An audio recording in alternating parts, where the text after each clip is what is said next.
Egyptians are deciding the fate of their brand new constitution, which has divided the nation and turned the streets in the country's key cities into battlefields. A chorus of critics have pushed for the referendum's delay, saying that the Islamic-led document is flawed and not representative of the population. Cairo-based reporter Beltru has more for us.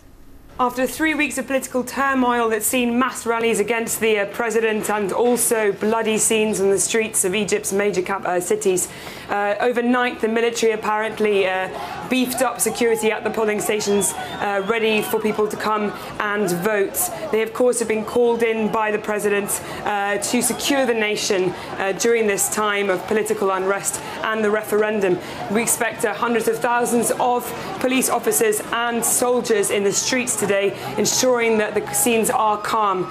This comes after violent scenes yesterday on Friday in Alexandria, Egypt's second city, which saw clashes between rival protest groups, those in support of the constitution and those against it, including groups wielding machetes and also iron rods, and with around about 19 injured and possible dead, although we haven't had that confirmed yet. This, of course, follows several weeks' worth of violent scenes in the streets of Cairo. The referendum, it is actually being held across 2 days, as there are not a sufficient number of judges to supervise the process.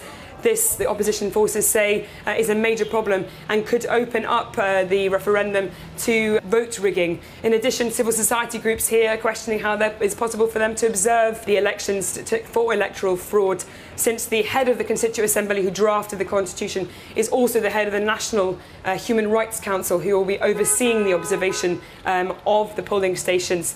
The constitution itself is a major point of contention also for opposition forces. They have said that it is written by an Islamist-dominated Constituent Assembly after the Assembly witnessed mass walkouts by liberal leftists and church forces, and therefore it will only enforce a religious state. It also, they said, will enforce a presidential dictatorship and neglects key rights and freedoms of expression. So this constitution, they say, should be rewritten. The Constituent Assembly should be reformed. So we'll have to see, with the results of the referendum, the future of Egypt. Deep division between Egypt's opposition is another reason why the vote on the referendum is unlikely to reflect the attitudes of the public, says journalist and Middle East analyst Ahmed Fathi.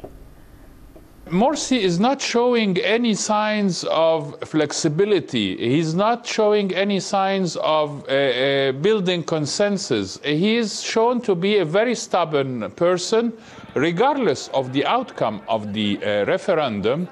The scene in Egypt right now, it's an indicative that there is going to be a mass scale playing with the results. There is already reports about money and sustenances have been given to poor people to encourage them to go out and vote favorably with yes for the constitution. And on the other side, the Egyptians are still divided into different groups, and the mobilization of the voters are not going as it should have been going. So it's not really representative of the nation's will or of the consensus that should have been existing.